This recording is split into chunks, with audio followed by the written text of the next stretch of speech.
Então, né, primeiramente eu queria agradecer aí a presença, a oportunidade de estar aqui, né, no Congresso, na Semana de Hepatologia, e estar aí sendo coordenadora dessa mesa, né, uma mesa super importante sobre o assunto, né, de balão intragástrico e gastroplastia endoscópica, né, e as evidências na MESOD, que é uma doença super prevalente, super importante, né, no nosso dia a dia. Primeiro eu queria, então, apresentar os debatedores, né, o Dr. Visson, ele é médico aí, mestre de ciências médicas, né, e membro da Sociedade de Hepatologia e da SOBED, né, de Sociedade de Endoscopia, e o Dr. Hugo Ricardo Silveira, que ele é membro da Sociedade também de Hepatologia e membro do grupo de fígado e da APF.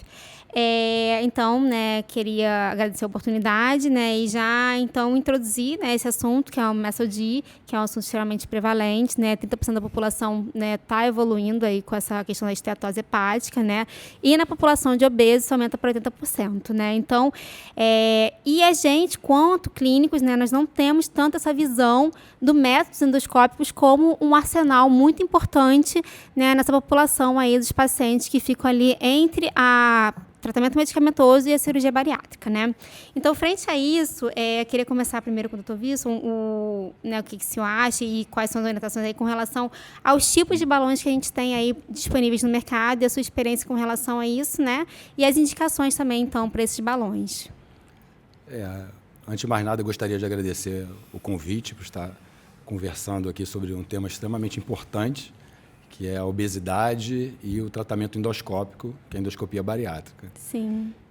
Realmente é um tema bastante atual e que a gente que faz endoscopia bariátrica precisa divulgar realmente esse tipo de tratamento, não só para a população, mas também para os médicos, principalmente também os hepatologistas. Com certeza. Porque o que a gente vê, a gente tem que fazer realmente um tratamento escalonado para o paciente, em relação à obesidade, e fala-se muito de dieta, exercício, fala-se muito depois em medicações, que eu acho que tem que ser o caminho certo, e depois disso fala-se muito em cirurgia bariátrica.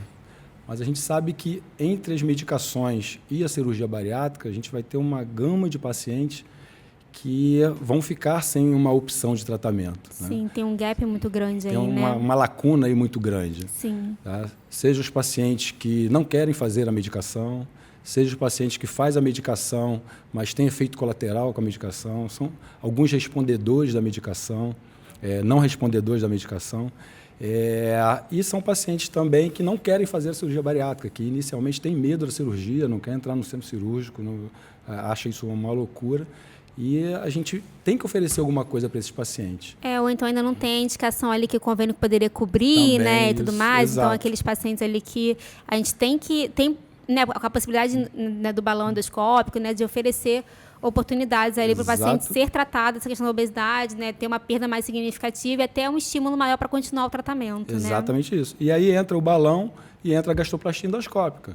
A gente tem bons resultados com esses procedimentos, a gente consegue fazer com que o paciente melhore em todos os sentidos, tanto quanto as medicações, tanto quanto a cirurgia bariátrica. Vai melhorar a parte metabólica, vai melhorar a parte cardiovascular, vai melhorar a autoestima também, que é uma coisa importante. Então, esse tema é realmente um tema muito bem-vindo, que é divulgar a endoscopia, né, bariátrica. Com certeza. E, doutor Hugo, assim, na sua visão, quais pacientes ali você indicaria um balão endoscópico, né, esse procedimento, assim, para o primeiro lugar, seu dia a dia? Gostaria de agradecer o convite. As indicações para o balão intragástrico, ele vai de um IMC de 27 até 35. Né? Esses pacientes, essas indicações para esses pacientes, eles vão preencher uma lacuna entre uma terapêutica convencional e a bariátrica.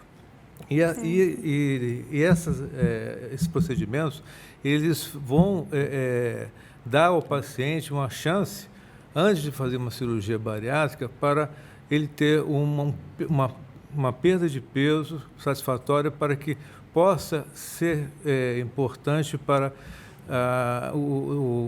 impedir a esteatose avançar, a resistência à insulina piorar E é uma escolha também, vamos dizer, mais segura, porque os efeitos colaterais desses balões, eles vão ser menores do que o risco da cirurgia. E são procedimentos reversíveis, E né? são reversíveis também, né? Outra coisa importante é que pacientes com IMC acima de 40, que desejam submeter à cirurgia bariátrica, né, ele tem a opção de também falar, não, não quero, como o Wilson falou, não quero tentar fazer a redução pelo... Alguma coisa menos invasiva menos ali invasiva. de início, né? Exatamente. E aí a gente tem, né, só para contextualizar para as pessoas aí que não têm, né, muita familiaridade com esse assunto, né, a gente tem, então, alguns tipos de balão, né? Isso. São ali os balões de 4 meses, 6 meses e 1 ano. Ali na sua prática, geralmente, qual o balão que você utiliza mais, que você vê um resultado melhor? Como é que geralmente você faz isso na sua prática clínica? O que a gente tem no mercado hoje é o balão de 4 meses, que é o balão deglutível, que é um balão que não precisa de endoscopia, de anestesia, onde o paciente engole uma cápsula e ele sai espontaneamente nas fezes, não precisa você fazer nada para retirar. Existe o balão de 6 meses e existe o balão de 12 meses, reajustável e não reajustável. Esses balões são colocados por endoscopia. Certo. Na prática médica, os balões com endoscopia são extremamente mais frequentes, porque esse balão deglutivo ele é recente, ele foi aprovado no Brasil em 2022, então a coisa está crescendo um pouco ainda. Certo. Mas o que a gente sabe, o que a gente consegue com os balões em termos de emagrecimento, é em torno de mais ou menos o balão deglutível de 10% a 15% da perda de peso, e os balões por endoscopia a gente consegue de 15% a 18% de perda de peso.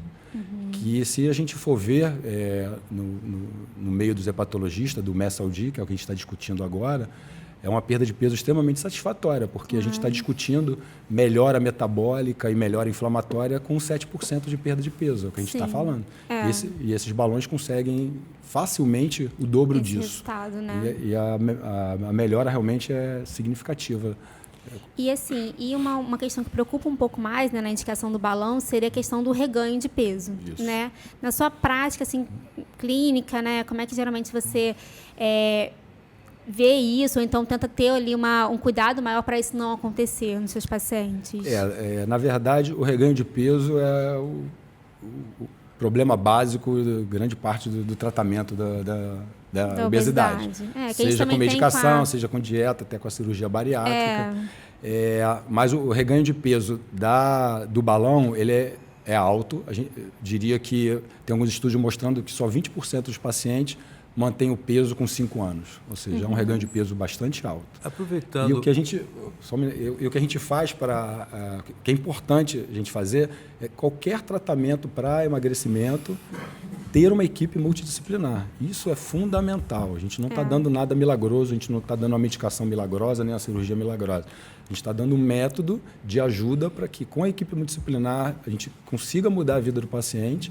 E aí sim, a gente fazendo a medicação, ou fazendo o balão ou a gastroplastia, depois que termina esse tratamento, a gente consiga manter esse paciente no acompanhamento multidisciplinar. Sim. É isso que a gente tem que trabalhar no reganho de peso. Não adianta, não existe nenhum milagre. Nenhum milagre, né? Com certeza. Doutor Hugo. Sim. É isso mesmo. Isso que eu queria acabar de completar com o Wilson. O reganho de peso às vezes é inevitável. Mas você tendo uma equipe multidisciplinar que possa atuar antes, durante e depois, esse reganho de peso talvez seja um pouco menor ou tão retardado, né?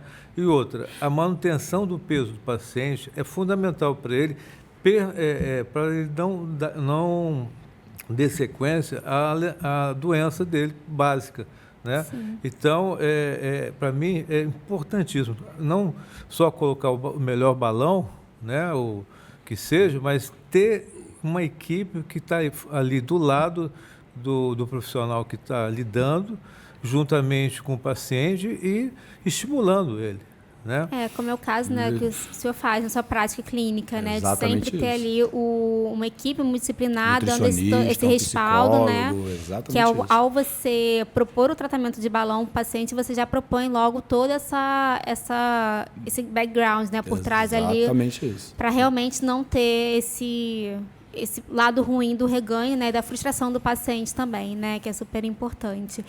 E assim, e com relação assim à técnica né, a comparação para vocês dois das técnicas que a gente tem aí disponíveis, né?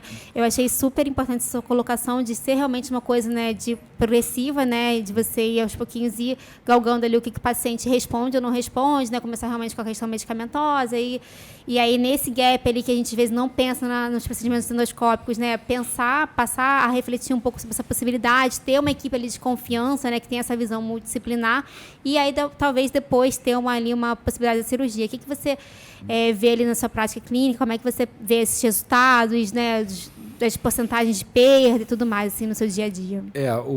Na verdade, o que a gente consegue ver quando trata a obesidade a gente precisa fazer, no fundo, um tratamento individualizado.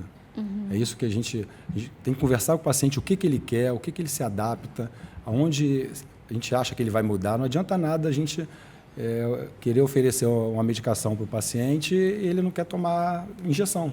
Sim. Não adianta nada a gente querer colocar o balão se o paciente não quer fazer endoscopia. Então, a forma individualizada de tratar o paciente é importante. Eu acho que tem que seguir a forma escalonada de tratamento, dieta, exercício, medicação. Se não responde a alguma dessas coisas, a gente pode conversar sobre endoscopia bariátrica e, ainda mais, a endoscopia bariátrica ligada com outras coisas. Você pode fazer balão e remédio, você pode fazer a gastroplastia endoscópica com medicação e individualizar isso é importante. A gente sabe também que a gente pode fazer balão com medicação para emagrecer, seja os análogos de GLP-1. A gente tem que pensar no aspecto psicológico, porque muitos pacientes têm compulsão, eles precisam ser abordados a parte psiquiátrica. Com certeza. Fazer medicações para bulimia, medicações para compulsão, também tem efeito. Então, eu acho que o tratamento deve ser individualizado, seguindo essa parte escalonada de dieta, exercício, medicação, endoscopia bariátrica e até a gente poder conversar no bypass.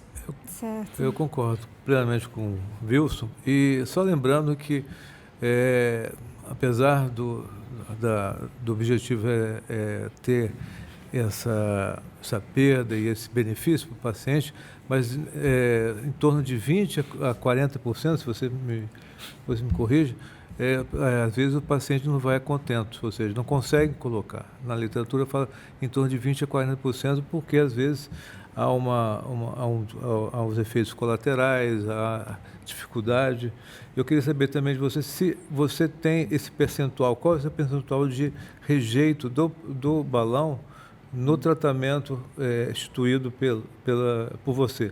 É muito pequeno. Na verdade, a gente sabe que o balão tem como efeito colateral principal a fase de adaptação na primeira semana, onde mais ou menos aí 10% a 15% dos pacientes vão ter efeito importante como dor abdominal, vômito, mas que a gente consegue tratar isso sem problema absolutamente nenhum. Uhum. E a taxa de precisar retirar o balão é muito pequena. Se você faz um acompanhamento multidisciplinar, você está em cima desse paciente, ela é muito pequena. E de complicações pós-balão também, E de complicação pós-balão também. Se você está em cima desse paciente, você consegue prevenir bastante coisa. O que você não pode é colocar o balão e abandonar esse paciente por aí. Aí você realmente vai ter problema. Esse paciente está grudado com você o tempo todo, com a equipe, durante todo esse tempo. Isso. Agora, a gente está falando, batendo muito na tecla do balão, mas eu queria falar um pouquinho também sobre a gastroplastia endoscópica. Perguntar isso. Tá? Tem espaço? Como é que você está com relação a isso? Como é que a gente está no Brasil com relação a isso? A gastroplastia endoscópica é um procedimento que tem mais ou menos um tempo de vida aí de 10 anos, de certa forma recente. Foi aprovado nos Estados Unidos, se eu não me engano, ano passado pelo FDA. Já tem vários estudos, a gastroplastia já tem vários estudos prospectivos, tá, mostrando resultados formidáveis, no sentido de que ele é tecnicamente relativamente fácil, tá? A gente pode dizer que é minimamente invasivo, feito por endoscopia, um procedimento que leva 1 hora. Os efeitos de adaptação são bem pequenos, eu diria até que menor do que o balão. Uhum. E o que é o mais importante? A resposta que está tendo com a gastroplastia endoscópica. Tá? Que a gente pode chegar até 20% de perda de peso em um ano. Uma situação muito boa, né? E o mais importante ainda é que já tem trabalhos mostrando que mantém os 20% em 2 anos, tá? e 15% em 5 anos. Isso é formidável. Ótimo, tá? Eu diria que é revolucionário. E já tem trabalho já para sair com o tempo de 10 anos. Então, a gente vai ter um método endoscópico, minimamente invasivo, com uma excelente resposta e reversível no sentido de que você pode fazer depois da cirurgia bariátrica, não atrapalha em absolutamente nada, e você ainda pode refazer a gastroplastia em cima do que você já fez, sem complicações maiores. Com certeza vai ser o futuro, né? Então, eu acho que eu acho que não tem tratamento melhor. Esse é melhor do que esse é melhor do que aquele. Você vai escalonando ali é mais e uma vendo o técnica perfil do paciente. que a gente vai poder oferecer para o paciente de tudo que a gente tem. E é muito legal falar isso no meio dos hepatologistas, porque a gente participa das reuniões com o hepatologista e a endoscopia bariátrica não é muito falada, né? Ou é medicação ou tem um espaço, né, para bariátrica. E poder estar falando isso é importante, e uma grande felicidade como endoscopista bariátrico é que saiu agora o consenso brasileiro de Messaldi, e fiquei muito feliz em ver que eles citaram o balão lá como um dos métodos de tratamento. E realmente, se você for ver, existem 2 estudos que mostram melhora da esteatohepatite em biópsia, comparando antes e comparando depois. Temos já estudos, né, mostrando que realmente a gente tem esse benefício, né? A gente tem validação científica com relação a isso. Nós estamos embasados, cientificamente, para oferecer esse tipo de tratamento. Inclusive, no documento que a SOBED, né, colocou ali pela MBA, né, eles colocaram um documento que eles fizeram em 2021 com relação às orientações do uso do balão, né, eles colocaram exatamente IMC acima de 25 com estatose hepática. Exatamente. Então, assim, eles estão já ressaltando para essa indicação também, né, pacientes que têm ali um IMC de 25, né, acima de 25, que tem estetose hepática, que provavelmente tem uma síndrome metabólica associada ali, se beneficiaria da questão da colocação do balão e da manutenção do acompanhamento ali, né, multidisciplinar, sempre realizado após a colocação, né? Exatamente. Eu gostaria só de pontuar uma situação, que ainda, apesar desse avanço, né, no balão e a gastroplastia endoscópica, a questão do convênio, né? O convênio ainda não se adaptou à realidade, né?